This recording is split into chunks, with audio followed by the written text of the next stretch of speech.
Hello everyone, Jai Hind. Welcome to Jha sir academy for IAS. हम करने जा रहे हैं मेंस का प्रीवियस ईयर क्वेश्चन एनालिसिस और आज हम देखेंगे general studies paper 2 Indian polity section से एक क्वेश्चन। मैं उम्मीद करती हूँ गाइस आप लोगों ने इस क्वेश्चन को अटेम्प्ट किया होगा और एक बहुत अच्छा आंसर फ्रेम भी किया होगा। सो गाइस आज हम एक बहुत ही इंपॉर्टेंट टॉपिक के बारे में पढ़ने जा रहे हैं। हम वेरियस एक्ट्स के बारे में देखेंगे कि जो हमारी सेंट्रल गवर्नमेंट मतलब गवर्नमेंट ऑफ इंडिया जो वेरियस एक्ट्स लेके आए हैं उनका पर्सपेक्टिव क्या था।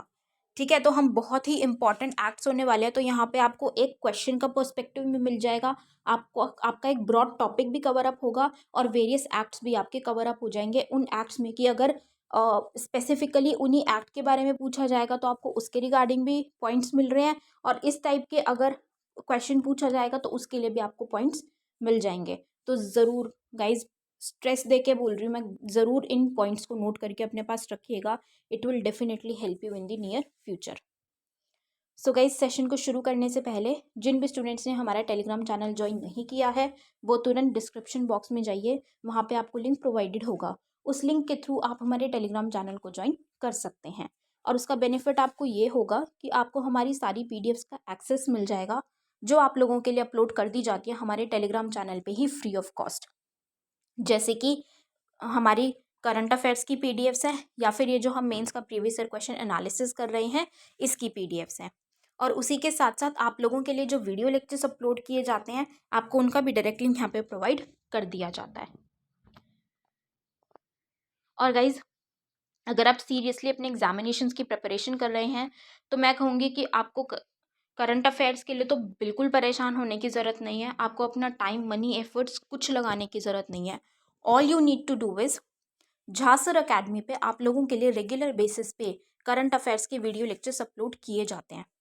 आपको सिर्फ कंसिस्टेंटली उनको फॉलो करना है, that is more than enough. क्योंकि हमारे करंट अफेयर से बाहर का आपके एग्जाम में कुछ भी पूछा नहीं जाएगा।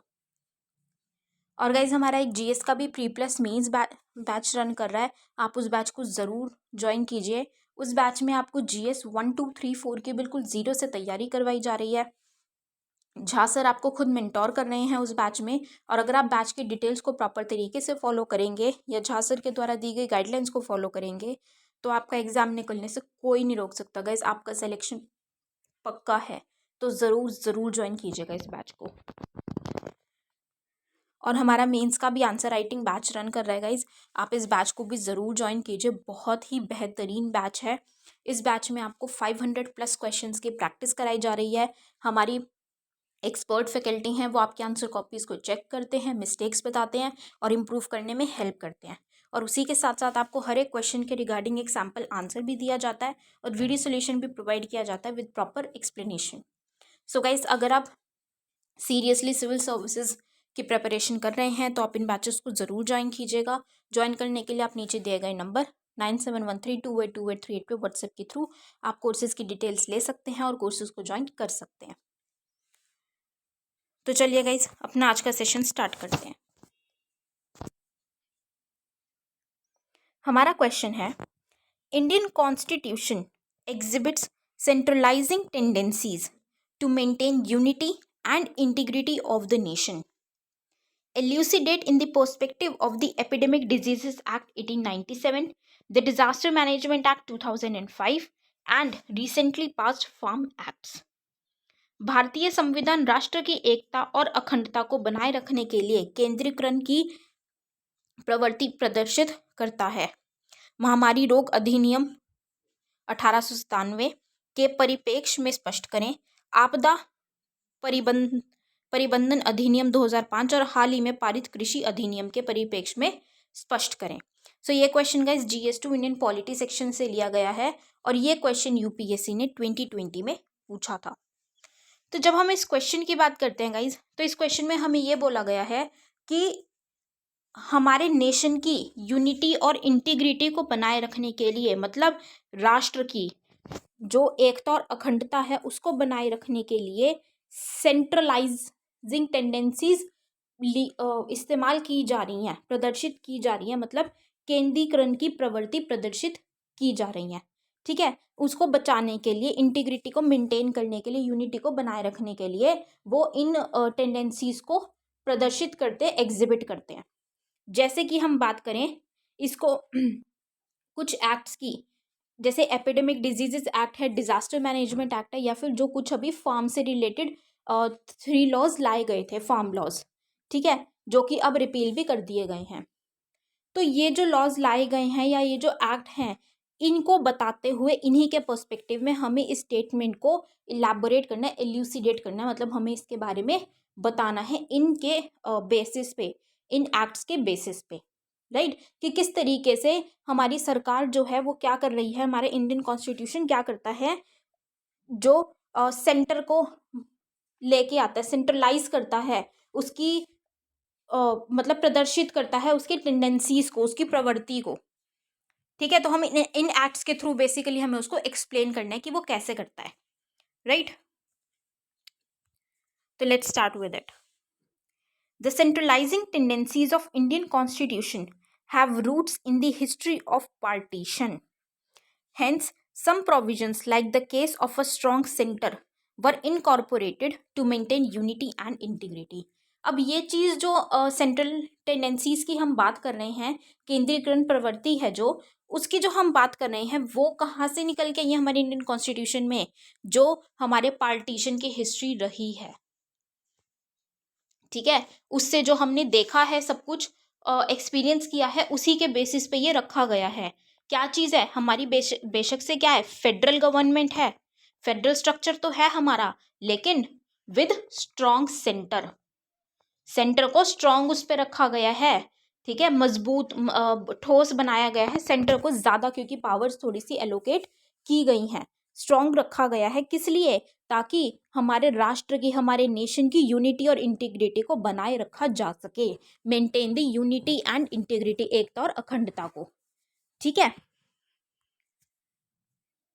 In case of the three mentioned legislations, we could clearly see that center gets overriding powers on the subjects mentioned in the state list of the 7th schedule.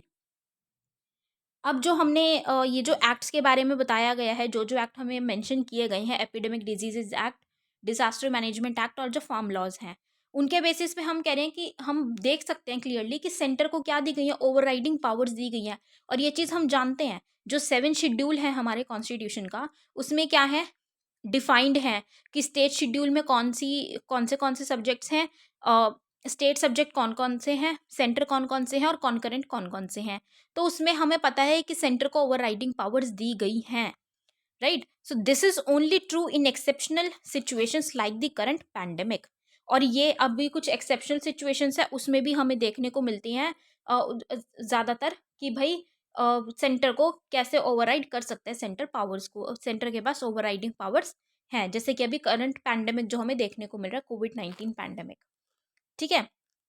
तो अब हम जो हमें एक्ट दिए गए हैं, अब हम उन्हीं के पर्सपेक्टिव में इस चीज़ को एक्सप्लेन करेंगे कि कैसे सेंटर को ज़्यादा पावर्स दी गई हैं, सेंट्रलाइज की गई हैं कुछ चीज़ों को ज़्यादा अच्छे से, ताकि मतलब एक स्ट्रॉन्ग सेंटर बनाया गया है नेशन की इंटीग्रिटी यूनिटी को मेंटेन रखने के लिए। सबसे पहले हम बात करेंगे एपिडेमिक डिजीजेस एक्ट, महामारी रोग अधिनियम। Health is a state subject, but by invoking section 2 of this act, directions and advisories of the health ministry will be enforceable. अब जब हम हेल्थ की बात करते हैं तो हेल्थ हमें कहाँ देखने को मिलता है, 7 शेड्यूल में, जो हमारे पास 3 लिस्ट देखने को मिलती हैं हमें, स्टेट लिस्ट, सेंट्रल लिस्ट और कॉन्करेंट लिस्ट। तो उसमें हेल्थ हमारे स्टेट लिस्ट में आता है एज अ स्टेट सब्जेक्ट, मतलब वो स्टेट का मैटर है। हेल्थ के अकॉर्डिंग रूल्स एंड रेगुलेशंस बनाना, प्रोविजंस बनाना, एक्ट्स क्रिएट बनाना, वो किसका काम है, स्टेट का काम है, ठीक है, सब कुछ देखना। लेकिन अगर हम उसी में ये एपिडेमिक डिजीज एक्ट जो है, अगर हम इसका सेक्शन 2 देखें, तो सेक्शन 2 में ये मेंशन्ड है कि सेक्शन 2 लगा के जो सेंट्रल, मतलब जो हेल्थ मिनिस्ट्री है सेंट्रल लेवल पे, केंद्र के लेवल पे अगर हम बात करें, तो ये डायरेक्शंस दे सकती हैं स्टेट को, या फिर पूरी कंट्री के लिए डायरेक्शंस या एडवाइस इशू कर सकती है, एनफोर्स कर सकती है, और वो मान्य होगा, वो सभी को, हर एक स्टेट को मानना पड़ेगा। बेशक से अब हमने क्या देखा, हेल्थ क्या है, स्टेट सब्जेक्ट है, लेकिन उस पर कुछ गाइडलाइंस कौन दे रहा है, सेंटर दे रहा है, और वो माननी पड़ेगी, वो बाइंडिंग हो जाएगी सभी स्टेट्स के लिए सभी को वो अप्लाई करना ही करना पड़ेगा। ये किसके थ्रू है? ये एपिडेमिक डिजीजेज एक्ट के सेक्शन 2 के तहत बताया गया है। तो अब यहाँ पे क्या है, सेंटर ने पावर्स ओवरराइड कर ली जो कि स्टेट के अंडर थी, right. Now disaster management act, it was involved during the pandemic considering it to be a disaster। अब ये जो डिजास्टर मैनेजमेंट एक्ट है, आपदा प्रबंधन अधिनियम, अब जैसे ये जो पैंडेमिक आया, तो इस पैंडेमिक के टाइम पे इस पैंडेमिक को क्या बताया गया, क्या एक्सप्लेन किया गया इसका, कि ये जो पैंडेमिक है ये इसको डिजास्टर की कैटेगरी में ही रखा जाएगा। ये एक डिजास्टर ही है जो आया है, तो इसको डिजास्टर मैनेजमेंट एक्ट में ही इन्वॉल्व किया जाएगा और केंद्र इस पे रूल्स एंड रेगुलेशंस बना सकती है, गाइडलाइंस इशू कर सकती है और वो करेगी। The act contains restrictions on public activity and commerce, which is again a state subject। अब क्या चीज है, जो ट्रेड एंड कॉमर्स है वो किसके अंडर आता है? वो स्टेट सब्जेक्ट के अंडर आता है, स्टेट लिस्ट में आता है कि वो स्टेट ही, कि ट्रेड एंड कॉमर्स किस तरीके से फ्लरिश करेगा, किस स्टेट के साथ कितना करना है, किस तरीके से होगा, क्या वहाँ पे एक्टिविटीज रहेंगी, पब्लिक एक्टिविटी क्या क्या होंगी, वो सारी चीजें देखना और उन पे rules and regulations banana, guidelines issue करना स्टेट का काम है। लेकिन अब हम जानते हैं पैंडेमिक में क्या हुआ था, जैसे कि लॉकडाउन लगा था, वो किसने लगाया था? सेंट्रल लेवल से वो गाइडलाइंस आई थी लॉकडाउन की, कि हर जगह लॉकडाउन लगेगा, जो ये ट्रेड एंड कॉमर्स की एक्टिविटीज है इनको रिस्ट्रिक्ट किया जाएगा, ठीक है, पब्लिक एक्टिविटी नहीं होगी, पब्लिक ज़्यादा इंटरेक्शन नहीं होगा, सोशल इंटरेक्शन नहीं होगा, सोशल इन्वॉल्वमेंट ज़्यादा नहीं होगी। तो वो किस लिए किया था? वो किसने किया? सेंट्रल ने किया। क्या बोल के, कि ये जो पैंडेमिक है ये एक डिजास्टर है और डिजास्टर के लिए सेंट्रल रूल्स एंड रेगुलेशंस बना सकती है, राइट। तो उसके बेसिस पे उन्होंने ये गाइडलाइंस इशू करी, लॉकडाउन लगाया। बेशक से वो ऑब्वियसली हम जानते हैं कि वो बेनिफिट में ही था और उसने हमारी कंट्री को बहुत बेनिफिट भी किया है, वो ट्रांसमिशन रेट बहुत ज़्यादा उससे कम भी हुआ है। लेकिन वो अल्टीमेटली अगर हम देखें पॉलिट पॉलिटिक्स के उसमें, पॉलिटी में, तो ये हमारा स्टेट का सब्जेक्ट है, लेकिन इस पे डिसीजन किसने लिया? सेंट्रल ने लिया। तो यहाँ पे भी हमें क्या देखने को मिली? सेंटर ने अपनी पावर्स बढ़ा दी, सेंट्रल की ओवरराइडिंग पावर्स हमें यहाँ पे देखने को मिली। The centre directs the states to issue new guidelines, with states being able to only increase and not dilute the restrictions। अब सेंटर ने ये चीज भी बोली, जैसे अब सेंटर ने क्या किया, लॉकडाउन लगाया, ट्रेड एंड कॉमर्स एक्टिविटीज जो हैं, जो व्यापार है उसको बाधित कर दिया, रिस्ट्रिक्ट कर दिया। अब उस पर जब प्रतिबंध लगाया केंद्र सरकार ने, तो उन्होंने साथ साथ क्या बोला कि स्टेट्स अपनी नई गाइडलाइंस भी इशू कर सकती है। अब वो नई गाइडलाइंस इशू करने का क्या मतलब है, कि केंद्र सरकार ने क्या बोला कि ये गाइडलाइंस लगेंगी, ये लॉकडाउन लगेगा, ठीक है, लॉकडाउन की ये गाइडलाइंस हैं, ये चीज़ों का ध्यान रखना है, ये प्रतिबंध किया जा रहा है, प्रतिबंध लगाया जा रहा है ट्रेड एंड कॉमर्स, व्यापार पे और ऐसी एक्टिविटीज़ पे, पब्लिक एक्टिविटीज़ पे प्रतिबंध लगाया जा रहा है। अब उसके अलावा जो चीज़ें हैं वो स्टेट को अगर कुछ डालनी है, स्टेट को अपने अकॉर्डिंग लगता है कि इन गाइडलाइंस की रिक्वायरमेंट है, ज़रूरत है उनकी स्टेट में, तो वो उनको ऐड कर सकती है। लेकिन जो सेंटर ने उनको गाइडलाइंस प्रोवाइड की है वो उनको कम नहीं कर सकती, उनको रिस्ट्रिक्ट नहीं कर सकती, उनको ख़त्म नहीं कर सकती, ना ही उन पे कॉम्प्रोमाइज़ कर सकती है। उनको तो उनको फॉलो करना ही है जो सेंटर ने गाइडलाइंस दी है। हाँ, वो अपनी कुछ गाइडलाइंस को ऐड ऑन कर सकते हैं, right. IT empowers the disaster management authority to punish anybody who impedes the functioning। अब जो IT है, इंफॉर्मेशन टेक्नोलॉजी है, वो क्या करती है, एम्पावर करती है कि जो डिजास्टर मैनेजमेंट की जो अथॉरिटी है, कि वो अगर इस एक्ट में या इसके द्वारा दी गई कोई भी गाइडलाइंस है या कोई भी काम है, फंक्शनिंग है, अगर वो उसको परफॉर्म नहीं करता है, उसका उल्लंघन करता है, तो ये जो अथॉरिटी है वो उसको पनिश कर सकती हैं। उनके पास वो राइट है कि वो उस पर्सन को, उस बॉडी को या किसी ऑर्गेनाइजेशन को वो पनिश कर सके। तो क्या हुआ, यहाँ पे भी स्टेट के अबव ही हमें सेंटर देखने को मिली, सेंट्रल की हमें पावर्स ज्यादा मिली हैं, right. Next is farm acts, कृषि अधिनियम। These acts are being debated on agriculture, being clearly a state subject and hence centre has no power to legislate on it. कि ये जो एक्ट्स हैं ये किसके लिए लाए गए हैं? फार्म लॉज जानते हैं हम, ये तो बहुत अच्छे से जानते हैं, एग्रीकल्चर में कुछ चेंजेस किए गए, एग्रीकल्चर में लाए गए, कृषि में।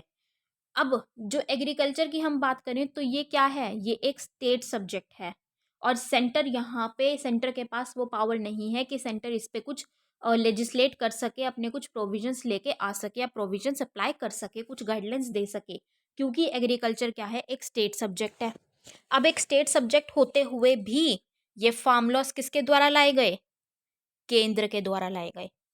ठीक है, तो सेंटर ने क्या किया? जो पावर सेंटर की थी ही नहीं वो भी सेंटर ने सरपास कर ली, वो भी सेंटर ने ले ली। Centre on its part argues that contract farming, interstate और intrastate trade are concurrent list subjects. अब जब इस चीज़ पे बहुत कंट्रोवर्सी हुई, बहुत ज़्यादा बातें उठाई गई कि सेंटर इस पे कैसे लॉज क्रिएट कर सकती है, लॉज बना सकती है, जबकि एग्रीकल्चर तो क्या है? एक स्टेट सब्जेक्ट है।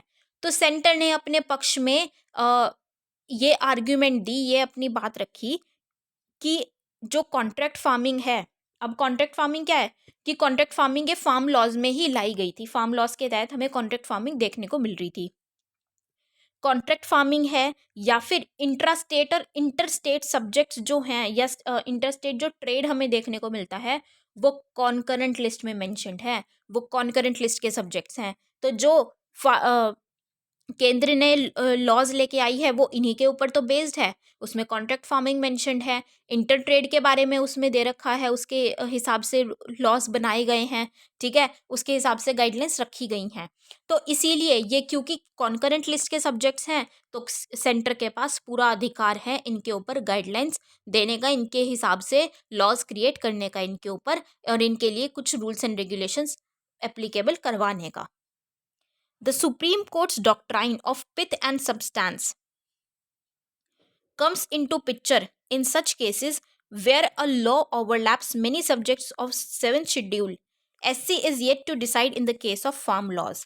अब ये चीज़ किसके अंडर आ जाती है? जब ऐसी कुछ पिक्चर आते हैं, ऐसे कुछ केसेस आते हैं तो सुप्रीम कोर्ट की जुरिस्डिक्शन वहाँ पे आ जाता है कि सुप्रीम कोर्ट वहाँ पे क्या कहेगा, क्योंकि अल्टीमेटली कॉन्स्टिट्यूशन में जो भी मेंशन्ड है उसको कौन इंटरप्रेट करता है? इंटरप्रेटर कौन है कॉन्स्टिट्यूशन का? Supreme court.